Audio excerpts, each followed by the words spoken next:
तो अब समझने की कोशिश करते हैं कि भारत में यूरोपियंस का जो आगमन है वो कैसे हुआ, है ना। तो आइए समझते हैं। तो ये जो आपको नक्शा दिख रहा है ये लगभग तीसरी ईसवी शताब्दी का है। ये जो नक्शा आपको दिख रहा है ये है तीसरी शताब्दी ईस्वी का। और ये जो पूरा साम्राज्य था ये बेसिकली एक पूरा साम्राज्य था, और ये जो साम्राज्य था इसका नाम था रोमन। ये जो पूरा साम्राज्य था इसका नाम क्या था? रोमन था। और इसका जो पूर्वी इलाका था, ये इसका जो पूर्वी इलाका था इसे कहते थे पूर्वी रोमन साम्राज्य, या इसका एक और नाम था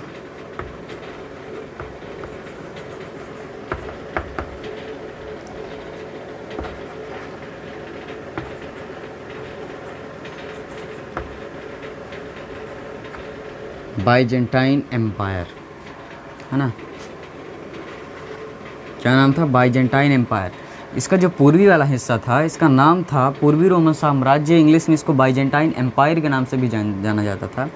इसकी राजधानी बेसिकली थी कॉन्स्टेंटिनोपल या कुंस्तुनतुनिया। इसकी राजधानी क्या थी? कुंस्तुनतुनिया या कॉन्स्टेंटिनोपल।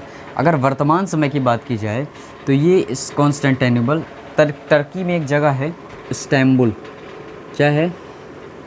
इस्तांबुल।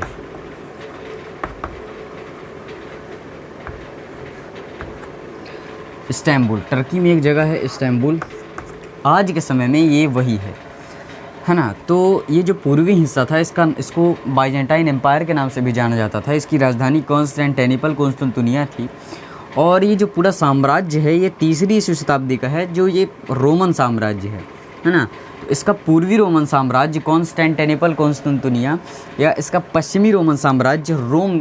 इस पश्चिमी रोमन साम्राज्य की जो राजधानी थी वो थी रोम, है ना। तो जो कॉन्स्टेंटिनोपल या कुंस्तुनतुनिया है इसको ऑटोमन तुर्क्स ने इस पर एक बहुत ही विपरीत प्रभाव दिया है, कुंस्तुनतुनिया या कॉन्स्टेंटिनोपल को। अगर आप रोम साम्राज्य की बात करेंगे, पश्चिमी रोमन साम्राज्य की, तो 477 एडी के आसपास यहाँ पे कुछ जर्मन आक्रमणकारियों ने जर्मन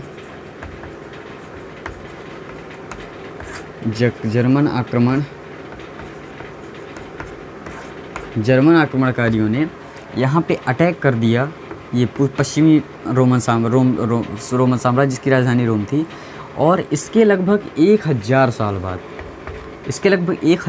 बाद 1453 एडी में यहाँ बाइजेंटाइन एम्पायर पे ऑटोमन तुर्क्स ने हमला कर दिया। किसने? ऑटोमन तुर्क्स ने अटैक कर दिया। और यहाँ पे जितने भी दार्शनिक, कलाकार, आर्टिस्ट वगैरह थे यहाँ पे उनको विनष्ट कर दिया। यहाँ की अपार संपत्ति का विनाश कर दिया। और यहाँ से जो अभी विश्व के मैप में मैं बताऊँगा आपको, तो किस प्रकार से यहाँ पे जो व्यापार की एक पूर्वी देशों की एक कड़ी हुआ करती थी, उस कड़ी पर इन्होंने कितना विपरीत प्रभाव डाला, उन प्रभावों को आज हम समझने की कोशिश करेंगे। तो 1457 एडी के आसपास में एक कॉन्स्टेंटिनोपल पर इन्होंने आक्रमण कर दिया। और जब भी अगर आम तौर पर भी देखा जाए तो जब भी कोई आक्रमण होता है उससे कुछ परिणाम निकलते हैं। तो क्या परिणाम निकले, उन परिणामों की हम आज चर्चा करते हैं। तो आइए जानते हैं। तो ये जो रोमन साम्राज्य बना था वो बेसिकली यहाँ भूमध्य सागर के इर्द गिर्द बना था। ये वाला हिस्सा पूर्वी रोमन साम्राज्य था और ये वाला पूरा हिस्सा पूर्वी रोमन साम्राज्य, और ये वाला पूरा हिस्सा पश्चिमी रोमन साम्राज्य था, है ना। तो अगर आप यहाँ पे देखेंगे तो यहाँ से जो यूरोप की एक व्यापार की, यूरोप और पूर्वी देशों के बीच की एक जो कड़ी हुआ करती थी, ये कड़ी समाप्त हो गई। अब व्यापार ये यहाँ से आ गए, तो अगर भूगोल के हिसाब से देखा जाए तो ये व्यापार कहाँ से करेंगे? यहाँ तो इन्होंने यहाँ पर अपना अस्तित्व जमा लिया, है ना। तो ये अब आगे व्यापार कहाँ से करेंगे? तो बट ऑब्वियस है कि ये व्यापार के लिए एक भौगोलिक खोज करेंगे, और वो खोज का रास्ता यहाँ होगा। यहाँ से ये एक रूट खोजेंगे और यहाँ से ये एशिया और पूर्वी देशों की तरफ व्यापार करेंगे। ये जो है ये भारत है, ये है इंडिया, है ना। तो ये जो है तो ये अफ्रीका का नक्शा है, ये दक्षिण अमेरिका है और ये उत्तरी अमेरिका है। तो ये यहाँ से ये वाला रूट खोज करके और व्यापार को अपने आगे बढ़ाएंगे। तो आइए समझते हैं कि कहाँ क्या ये किस प्रकार से क्या इनके परिणाम निकले। यहाँ पे जब ऑटोमन तुर्क्स ने हमला अटैक कर दिया तो यहाँ के जो दार्शनिक थे और आर्टिस्ट थे और कलाकार वगैरह जो थे, तो ये यहाँ से चले गए और यहाँ से पश्चिमी रोमन साम्राज्य की तरफ आ गए बेसिकली। और पश्चिमी रोमन साम्राज्य में भी ये अगर कहा जाए तो इटली के फ्लोरेंस नगर में आ गए। देखिए अगर स्वभाव से वास्तविक व्यवहारिक रूप से भी आप देखेंगे तो जो विकसित लोग होते हैं, जो सक्सेसफुल लोग होते हैं, तो वो इस प्रकार के आर्टिस्टों को, कलाकारों को, कवियों को शरण देते हैं। तो यहाँ से जब ये आर्टिस्ट वगैरह गए तो इटली के फ्लोरेंस नगर में इनको एक बहुत ज़्यादा सहारा मिला। तो यहाँ के इटली के फ्लोरेंस नगर में इनका एक अस्तित्व बन गया और ऐसा माना जाता है कि इटली के फ्लोरेंस नगर से ही पुनर्जागरण की शुरुआत मानी जाती है ना। तो आइए समझते हैं कि इस 1453 ईस्वी की 53 AD वाली घटना से क्या क्या प्रभाव पड़ते हैं। तो ये जो रोमन साम्राज्य बना था वो बेसिकली यहाँ भूमध्य सागर के इर्द गिर्द बना था। ये वाला हिस्सा पूर्वी रोमन साम्राज्य था और ये वाला पूरा हिस्सा पूर्वी रोमन साम्राज्य और ये वाला पूरा हिस्सा पश्चिमी रोमन साम्राज्य था, है ना। तो अगर आप यहाँ पे देखेंगे तो यहाँ से जो यूरोप की एक व्यापार की, यूरोप और पूर्वी देशों के बीच की एक जो कड़ी हुआ करती थी, ये कड़ी समाप्त हो गई। अब व्यापार ये यहाँ से आ गए तो अगर भूगोल के हिसाब से देखा जाए तो ये व्यापार कहाँ से करेंगे, यहाँ तो इन्होंने यहाँ पर अपना अस्तित्व जमा लिया है ना। तो ये अब आगे व्यापार कहाँ से करेंगे, तो बट ऑब्वियस है कि ये व्यापार के लिए एक भौगोलिक खोज करेंगे और वो खोज का रास्ता यहाँ होगा। यहाँ से ये एक रूट खोजेंगे और यहाँ से ये एशिया और पूर्वी देशों की तरह व्यापार करेंगे। ये जो है ये भारत है, ये है इंडिया, है ना। तो ये जो है तो ये अफ्रीका का नक्शा है, ये दक्षिण अमेरिका है और ये उत्तरी अमेरिका है। तो ये यहाँ से ये वाला रूट खोज करके और व्यापार को अपने आगे बढ़ाएंगे।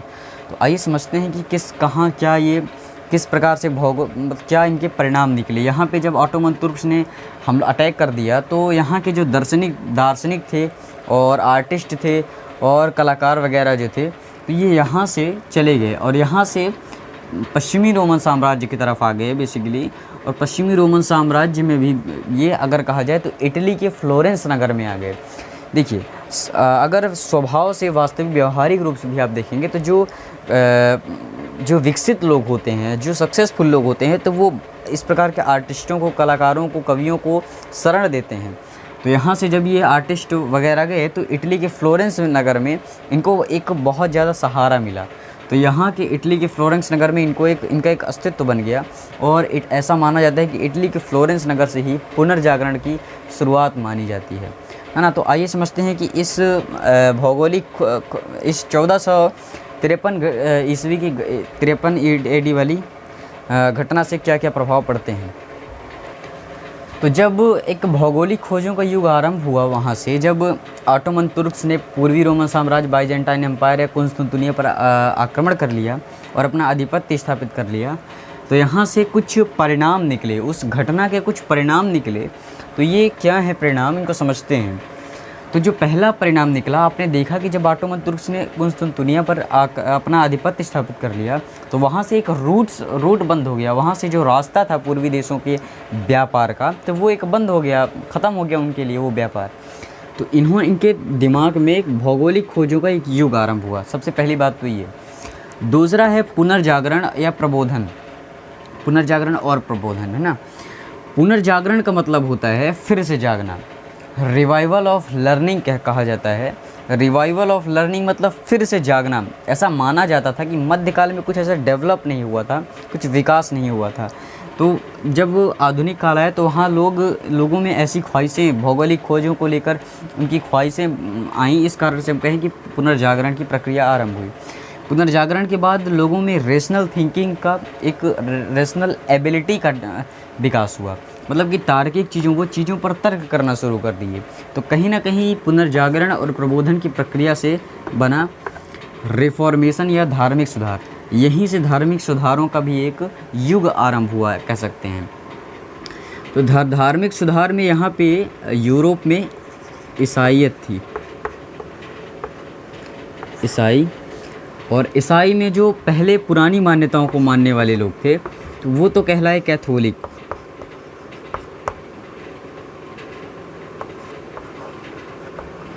जो पुरानी मान्यताओं को माना करते थे वो तो कहलाए कैथोलिक, लेकिन जो चीज़ों को प्रोटेस्ट करते थे, मतलब कि ये हम इन मान्यताओं को नहीं मान रहे हैं, है ना, तो वो क्या कहलाए, वो कहलाए प्रोटेस्टेंट। चीज़ों को प्रोटेस्ट करने लगे तो वो कहलाए प्रोटेस्टेंट। और जो इन प्रोटेस्टेंट के जो नेता हुआ करते थे वो थे मार्टिन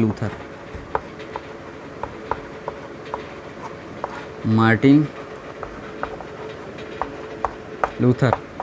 और जो ये चीज़ें आपको जाननी इसलिए आवश्यक है क्योंकि यूपीएससी में ऐसा भी सवाल पूछा जा सकता है कि बताइए भारत के मार्टिन लूथर कौन थे। 4 ऑप्शन दे देगा, तिलक जी, दयानंद सरस्वती, राजा राम मोहन राय, महात्मा गांधी। तो आप इसलिए जानना आवश्यक है ना। तो आप आसानी से, मतलब कि कोई भी क्वेश्चन में, किसी भी टाइप का क्वेश्चन है, बस आपसे छूटे ना। इस कारण से हम इतनी 2 पार्ट्स में, 2 या 3 पार्ट्स में ये वीडियो बनेंगी, है ना। तो ये जो कैथोलिक थे, है ना, ये पुरानी मान्यताओं को मानने वाले थे, और जिस मान्यताओं को नहीं मानते थे वो कहलाए प्रोटेस्टेंट या मार्टिन लूथर इनके नेता थे, है ना। तो ये आपने देखा। अब हमको बेसिकली यहाँ पे भौगोलिक खोजों को पढ़ना है ना, किस प्रकार से यूरोपियन जो थे भौगोलिक खोजों के प्रति उत्साहित होकर के और यहाँ भारत में या पूर्वी देशों में व्यापार करने के लिए आए थे। तो आइए समझते हैं भौगोलिक खोज के कारणों को। अब इसके बाद देखते हैं कि भौगोलिक खोजों का जो कारण थे वो क्या कारण थे, मतलब कि किन कारणों से भौगोलिक खोजों का आरंभ हुआ। तो एक तो सबसे पहला कारण वही 1453 वाली घटना।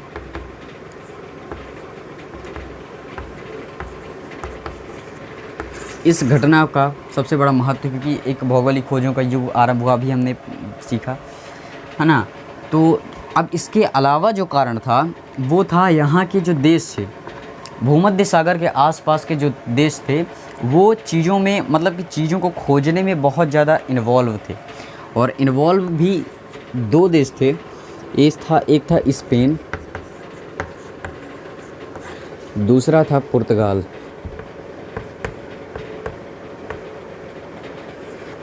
ये जो पोर्चुगीज़ राजा हुआ करते थे तो ये चीज़ों को खोजने में ज़्यादा उत्सुक हुआ करते थे, है ना, ज़्यादा इन्वॉल्व हुआ करते थे। तो जो स्पेन और पुर्तगाल के राजा थे ये चीज़ों को खोजने में ज़्यादा इन्वॉल्व थे, और इन्होंने लोगों को कहा कि भाई तुम व्यापार जाओ, नए नए रूट्स को तलाशो, खोजो, आप जितना सहयोग होगा उस सहयोग को करने में तुम्हारी मदद करेंगे। तो स्पेन और पुर्तगाल के जो राजा थे इसमें बहुत ज़्यादा इन्वॉल्व थे। और अगला जो कारण था वो था आविष्कार।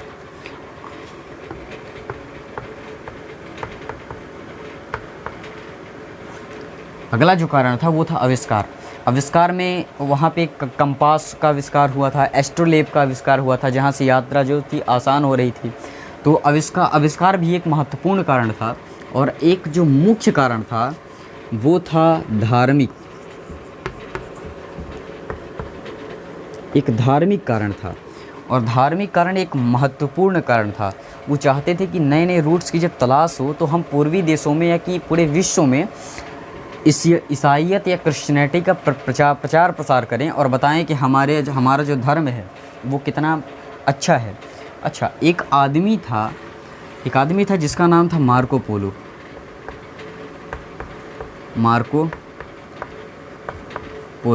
ये जो मार्को पोलो नाम का आदमी था, इसने क्या किया कि ये एक पहला व्यक्ति था जिसने चीन की पहली बार यात्रा की। ये एक पहला व्यक्ति था जो यूरोप से चीन की यात्रा की। तो इसने अपने यात्रा वृत्तांत को लिखा। जब ये चीन की यात्रा करके लौटा तो इसने अपने यात्रा वृत्तांत को लिखा और उसने बताया कि पूर्वी देशों में व्यापार कितना समृद्ध है, चीन जैसे देशों में कितना व्यापार समृद्ध है। तो यहाँ एक कहते हैं ना रिच झील ऑफ रिचमेंट, अमीर बनने की एक ख्वाहिश, तो वो कहीं ना कहीं इनमें इन्वॉल्व होती गई। तो ये भी एक महत्वपूर्ण कारण था। तो अब हम समझते हैं कि कहाँ कहाँ से किस प्रकार से रूट से और मैप की सहायता से समझते हैं कि किस प्रकार से जो यूरोपियंस थे वो पूर्वी देशों में व्यापार करने के लिए आगे बढ़े।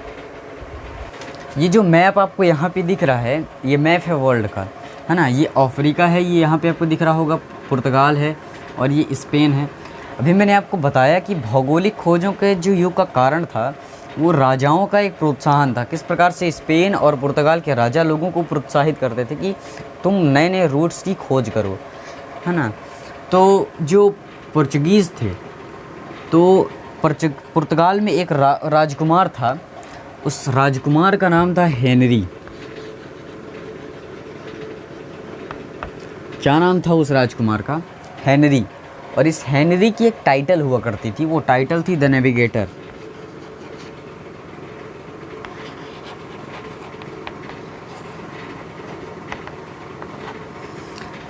पुर्तगाल का एक राजकुमार हेनरी, जिसकी टाइटल हुआ करती थी द नेविगेटर। नेविगेटर का मतलब एक तरह से नाविक ही होता है, नाविक भी था बेसिकली। तो ये जो हेनरी था, तो इसने पहली बार ये यहाँ से पुर्तगाल से अफ्रीकी तट के कई चक्कर लगाए, और चक्कर लगा लगा के अफ्रीकी तट का एक मैप तैयार किया। और मैप तैयार किया तो यहाँ पे पुर्तगाल के जो लोग थे उनको एक प्रोत्साहन मिल गया। तो इसने क्या किया, हेनरी द नेविगेटर ने कई बार चक्कर लगाए समुद्र के रास्तों से और अफ्रीकी तट का एक मैप तैयार किया। ये यहाँ पे मैप तैयार किया। अब इसके बाद एक दूसरा यात्री यहीं से पुर्तगाल से इसी के रास्ते वाया केप गुड होप की यहाँ पहुँचा, अफ्रीकी के तट पे, जिसका यहाँ पे इसका नाम था via Cape of Good Hope. इसका नाम क्या था, ये नाम नीचे लिखा है पर आपको दिख नहीं रहा होगा, मैं यहाँ ऊपर लिख देता हूँ, via Cape of Good Hope, via Cape of Good Hope, है ना। तो ये जो पुर्तगाल का ये और इसने जो via Cape of Good Hope की खोज की, उसका नाम था बार्थोलोम्यू डियाज। इसका नाम क्या था? इसका नाम था बार्थोलोम्यू डियाज, है ना। तो इसने क्या किया कि via Cape of Good Hope की खोज की। यहाँ पर ये पुर्तगाल से ये क्या किया गया था, मतलब कि रिस्पॉन्सर किया गया था पुर्तगाल से। और एक अब यहाँ से एक यात्री और इसी रास्ते से होकर के via Cape of Good Hope के रास्ते से होकर के